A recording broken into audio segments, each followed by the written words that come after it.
What it do, what it do. This is the Brothers on Books podcast where we find great books that will give you real value and actionable steps and have fun in the process. Please reach out to us at brothersonbooks@gmail.com for any book recommendations or if you would like to be a guest host for a particular book you have in mind. A great review or rating on whichever platform you're listening to this would be greatly appreciated. If you can think of any friend, family member, or coworker that might like this episode, please pass it along. For the original episodes, the OGs, please visit brothersonbooks.com. And we have a special affiliate with Encha Matcha now, so see the link below for 20% off all of your matcha products. I am Jack Alwile, and with me, as always, is my brother, Alex Alwile. Al, what are you up to today? I'm talking to you, Jack. But had a I would say I had a day at work. You had When a I say day, that, huh? I think when some people say that, they mean they had a rough day. Mm-hmm. But I just mean I went to work. I was Okay. just, I was at work. I went to a happy hour with the Jewish community in Birmingham. It's pretty nice. Met some interesting people. Chatted a bit. Got my chit chatting down. Schmoozed a bit. Okay. Schmoozed a little. Chatted some. And now I'm home. Just talking to you, recording an episode. Um, Very cool. yeah. What So more what'd you could get you up to? ask for? Well, I tried, I've been trying on days I know that I have things to do at night. I've been trying to get people to play with me at 6 in the morning, but it would appear difficult. People don't appear to want to wake up at like 5 to go hit pickleballs with me, which is Isn't it frustrating. still dark in Alabama at 5 in the morning? Well, I mean, you wake up at 5 to play at 6, and by 6 o'clock, it's like, Mm-hmm. Yeah, because like in Michigan, I remember it gets light pretty early. Like Vienna was pretty light, but like in Charlotte, it's not really that light at 6 in the morning here. Maybe it's yeah, where I you are mean, in the time zone. It's Well, absolutely well. That's why it gets dark here so early. It mm-hmm. gets even really the lightest it will ever stay. Even in Nashville is the same. Peak summer, it's pretty dark by 8:30 or 9. I mean, it's Mm-hmm. 8:30 right now. It's dark out. Okay. Um, but I mean, I remember back in Michigan, we would still have sunlight almost till like 10 o'clock at times. Right. It's great. Yeah. So that said, Jack, I mean, what did you? I mean, you're Mr.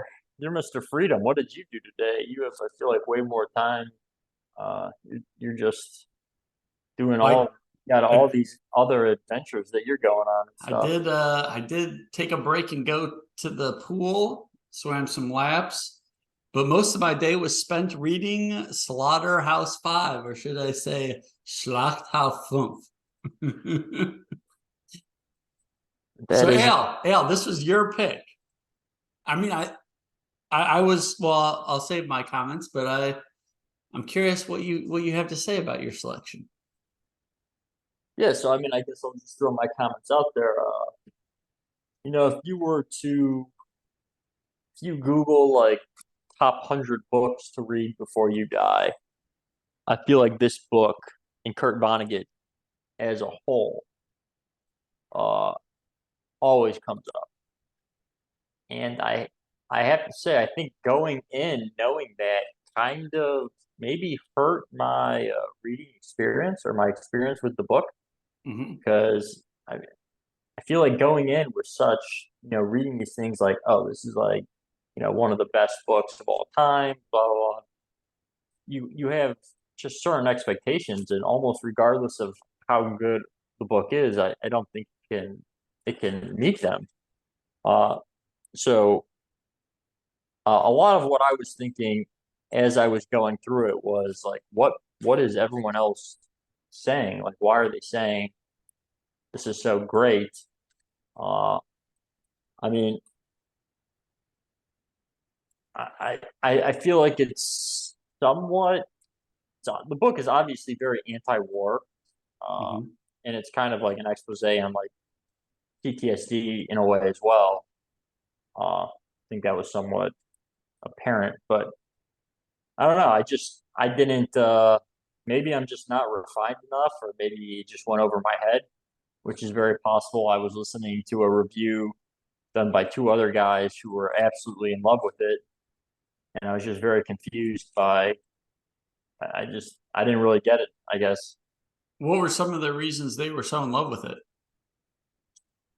They were saying like part of it was like, so Billy, they were in love with it because Billy Pilgrim, the protagonist, I guess the quote unquote protagonist of the story, was written as a very weak character, which I guess, I don't know, they went into a very deep literary analysis of how in most, like if you have a hero's journey for any normal like setup of story, the hero is obviously written as a very strong character where, you know, you have adversity placed in front of you and then you grow as a character and overcome it. Whereas Billy Pilgrim, the protagonist of the book, is kind of just, I don't know, they were just saying, it's just, I mean, he is. It's just kind of there. He just kind of rolls over and he's like, you know, he folds like a lawn chair in some Mm-hmm. instances. But I, yeah, I guess I didn't, I think part of the problem I had was that I had only heard really good things about this book. And then I found it somewhat weird. I found the storytelling not necessarily bad, but just unusual of how it was told. And yeah, I guess those were kind of my thoughts. Mm-hmm. What were your thoughts?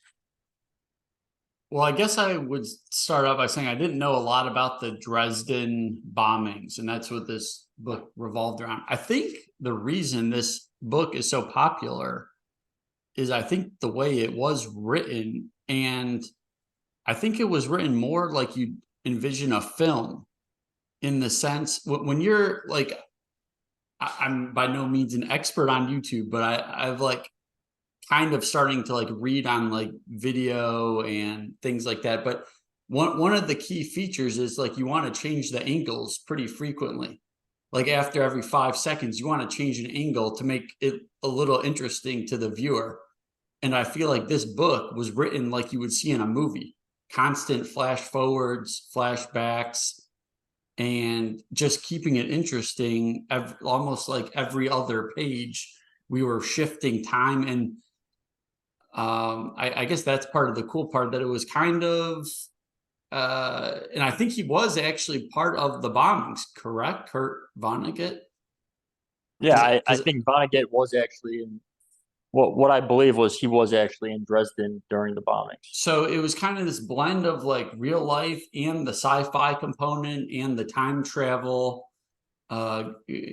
spacing in and out through time. And I did kind of enjoy it once I got into it. But I'd say the first like 5 pages, I was like really thinking like, man, I have to read this whole book.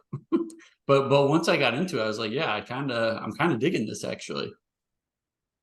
I will say once I got used to the time skips and how the book traveled in time, I also did kind of enjoy that. But I mean, the whole time I'm just having known you, I'm assuming you've never seen or watched.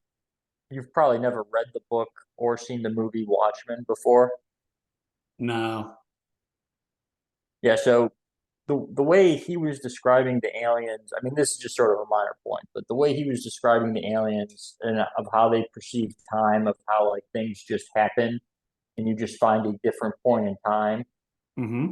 Uh, the whole time he's talking about that, there's a character in Watchmen who describes time the exact same, more or less the exact same way, and how he can kind of travel through his own timeline and perceive time in a similar manner. So like a lot of the time when they're talking about that, that was what I was like thinking of. Mm-hmm. Just as kind of like a silly side note. But I think one of the reasons, and it could be very popular, was this book was written. This book came out right around, I think, the Vietnam War. So I think it probably gained a real lot of popularity because, I mean, this is obviously an anti-war book. There was a massive anti-war sentiment during uh, the Vietnam era. Mm-hmm. So I think that played a a big role in it as well. But Okay. also, some of one of the other things you mentioned was how people weren't aware of like how brutal the Dresden firebombings were. I mean, because he explicitly says like more people were killed in that than Hiroshima. Yep. Uh, but he also talked about I think the Tokyo fire burning bombings as well. I Hmm. think briefly. I didn't even really know that was a thing. But Yeah, I think they said there was about 135,000 killed in Dresden, and I think it was like 70 in Hiroshima, and maybe 90. Actually, I think there was more in Tokyo than, Tokyo than yeah, Hiroshima, right? yeah. I think there was 90 in Tokyo. So that was, I was not aware of that either. So I mean, like what one of the things that one of the commentary that has been popping up, I think, recently, and a lot of this is in part because of the movie Oppenheimer, Hmm. was like how awful we are for dropping, the atomic bombs on Hiroshima, Okay. and sort of like he puts in perspective of how like even dropping an atomic bomb on the city didn't do. I mean, it's somewhat, I guess, in that instant, we didn't kill as many people as we did, firebombing both Dresden and Tokyo, but those two cities are never talked about, Hmm. at least for those reasons. Because then there are a lot of people coming out saying you should have never dropped the bombs. Uh, Now, it's all didn't they drop in the Hiroshima instance? Didn't they actually drop pamphlets saying like leave because we're about to drop this bomb? that was my understanding. Yeah. But like in Dresden, at least from this book, it didn't sound. It sounded like it was very unexpected. Dresden suffered like no type of fighting in it, and then all of a sudden, just like totally demolished. Well, he went out of he very explicitly explained that Dresden had no, at least from the book, he says Dresden had no war facilities, it had no war bases, it Hmm. was manufacturing nothing. So Yeah. there's really no reason for them to bomb it. According to the book. I didn't know. I didn't know. I mean, I knew Dresden was firebombed, and I knew that a lot of people died. But the whole, I'm somewhat confused, and I didn't have time to look up, which is if what he's saying is true, like that's a valid point. Like, why did we then go out of our way to bomb the city if it had no military, stand like objective? Hmm. Like, what are we getting from that? We're just killing civilians. Like, Or I think, maybe it was more the. Well, actually, let me look up where it is on a map because maybe it was more about like the infrastructure like passing through. Um,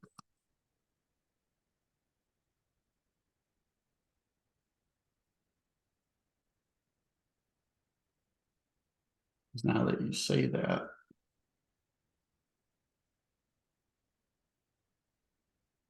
man, it's it like really. just as he was saying it in the book, like I found it hard to believe that they would just go out of their way, or like us as Americans. I mean, you want to sort of believe that we wouldn't just go out of our way to kill like just random civilians for no reason. Hmm. Uh, But at the same time, I think part of the reason, I mean, we had to drop the bomb was because they just wouldn't surrender, like, right? And we just wanted right, it to stop because they just kept coming. but that's the So, Japanese. right, but That was same team. So, yeah. The German culture, I think, was much different than the Japanese culture. yeah, Like the maybe. Japanese, I feel like the Japanese were. People say we didn't have to drop the atomic bomb. I would say I think I disagree. I think at the time Japanese culture dictated like the phrase total war, Hmm. where I think most of the civilians would fight. Definitely the soldiers, and Hmm. even to an extent the civilians, I think would fight to the death. Yeah. So I I don't mean, think the Japanese were going to stop. We had to. yeah, I agree. Uh, so Yeah. I people that say like Japan was on the brink of surrendering, I don't think they truly understand what they're talking about. but that's my opinion, and people can say I don't understand what you're talking about, or I don't Mhm. know. Yeah. So, well, what do you think of the alien component in this book? Yeah, so I thought the alien when I was reading that, I thought that was his way of. I thought that was I don't know the literary term for it, but I thought that was his way of coping with essentially like any type of torture, I guess, that he was being put through while he was a POW. Hmm. Because when I first read it, I'm like, this is just what is going on. But as I was, going through it, I'm like, okay, I think this is just how he's coping with this intense traumatic experience that he was dealing with while he was, while he was captured. Because Hmm.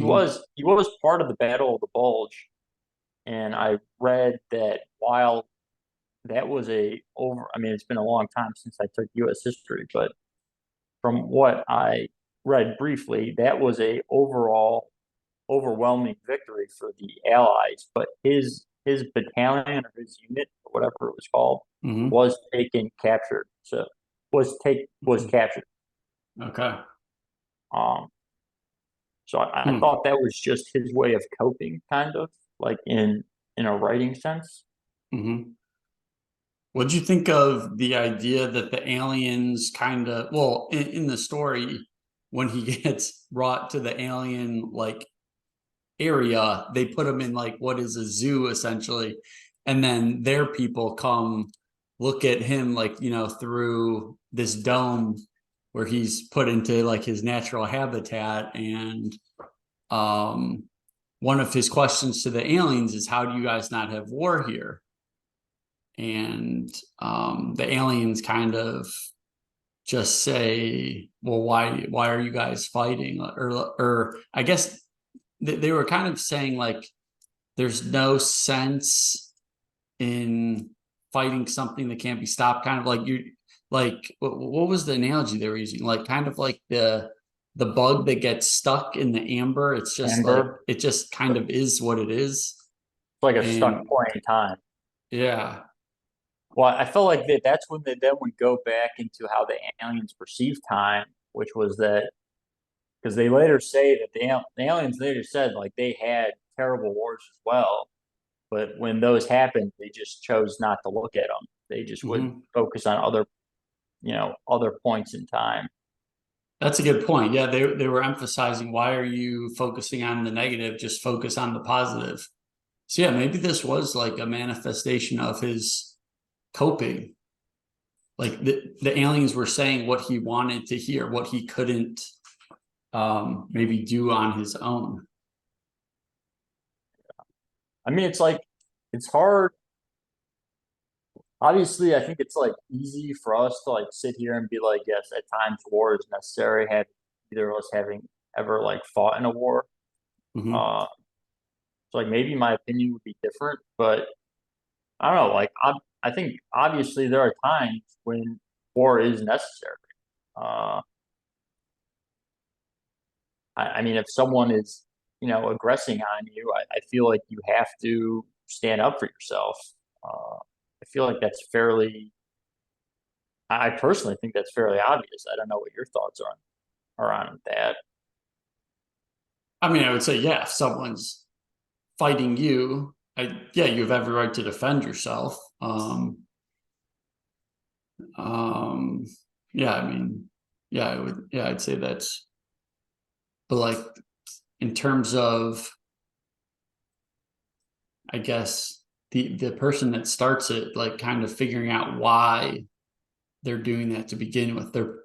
There's some reason behind it. Like, is it really just greed, or are they struggling in some way and they need a resource and that's why they're attacking? Like, it's yeah, Yeah, I, even yeah, it's kind of it's not all black and white, even for the people that are the aggressors.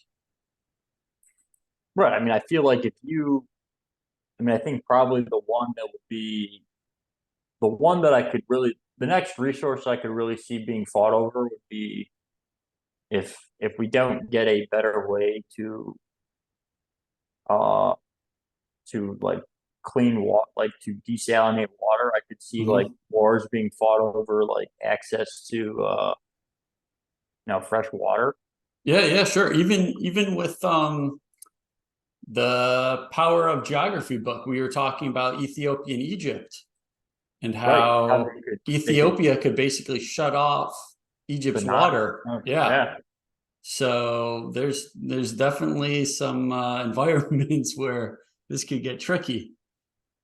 So I mean, like realistically, if you're in a country and your country is essentially in a drought and you can't get access to water, like you as a civilian would probably want your government to go try and procure water, right? Like I don't Yeah. think, I mean, obviously there could be a diplomatic, you would probably want a diplomatic resolution, but I mean, what happens if the other country won't sell you the water for whatever reason? Like I think at that point you're probably going to be like, we're gonna try and take it.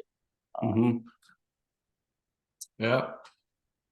Yeah. People do crazy things when you can't eat or can have no You feel like you're access to gonna drink. die. So Yeah, yeah. right. So I always go back to that story Robert Kiyosaki sometimes says about some of their training where they just drop them in like I think it was like a swamp in Louisiana or something, and they're like just get back to this place. And he was saying that the members in his I guess little squad or whatever you want to call like after day three like they just turned into absolute animals like just total survival mode like trying to eat anything they saw, fight over food.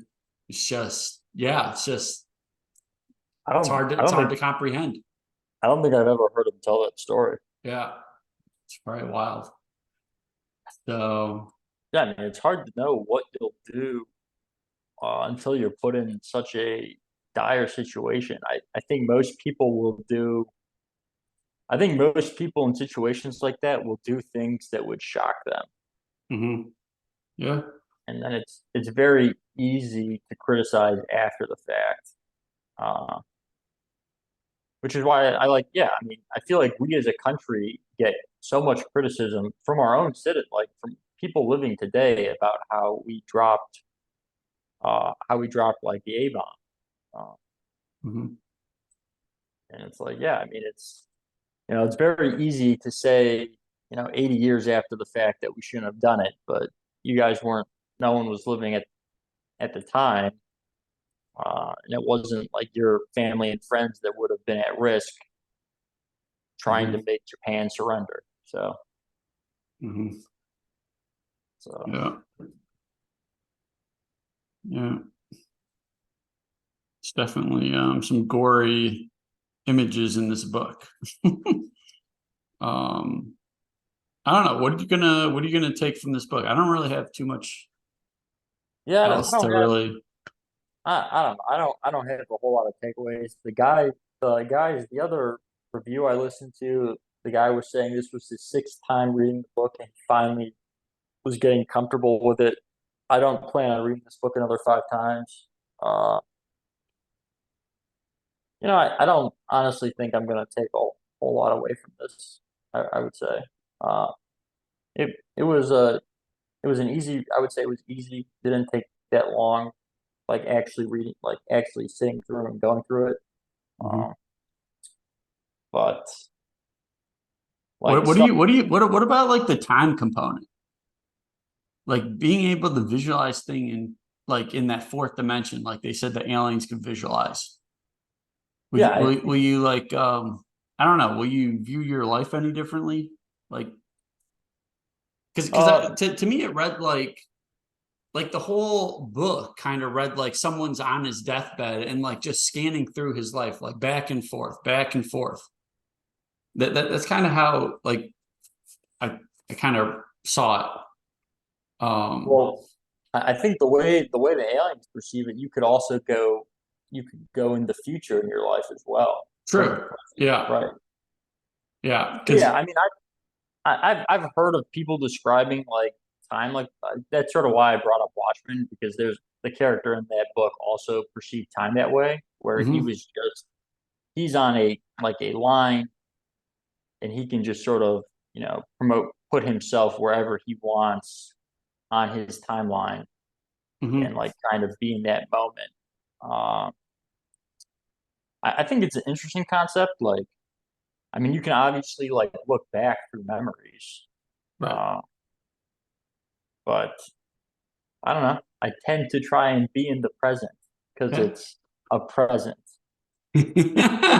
Wow.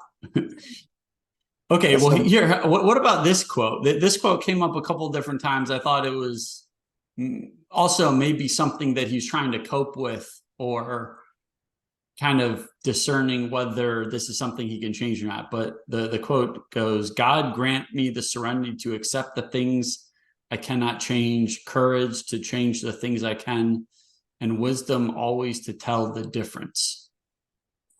okay, that's a good quote. Yeah, so it came up twice. It ended up being on, well, the woman that he was with in the alien zoo, like that was like her amulet around her neck. And then also he had mentioned that earlier in the book. Um, but maybe that's, yeah, partially trying to figure out what he could control and what things he could not. Because yeah, it's he saw some bad stuff. Yeah, I'm sure it was not a pleasant time. So, well, Jack, you have anything else? I don't think so. Uh, I don't really think I have anything else either. So I guess, with that said, please reach out to us at brothersonbooks@gmail.com for any book recommendation, or if you would like to be a guest host for a particular book you have in mind, a great review or rating on whichever platform you're listening to would be greatly appreciated. And lastly, if you can think of any friend, family member, or coworker that might like this episode, please pass it along. I'm Alex Alva.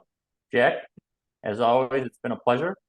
Pleasure. Uh, and what book are we doing next? I believe it's another one of your picks. I believe it is the Diversity The Diversity Delusion. Delusion by Heather McDonald. So I've heard her. I'm excited to read this. I think this will uh, be an interesting read. I've heard her talk on this book a couple times, and she's a pretty good speaker. She's always interesting to listen to. So Cool. looking forward to seeing how it goes. Awesome. All righty. Take care. Avito say.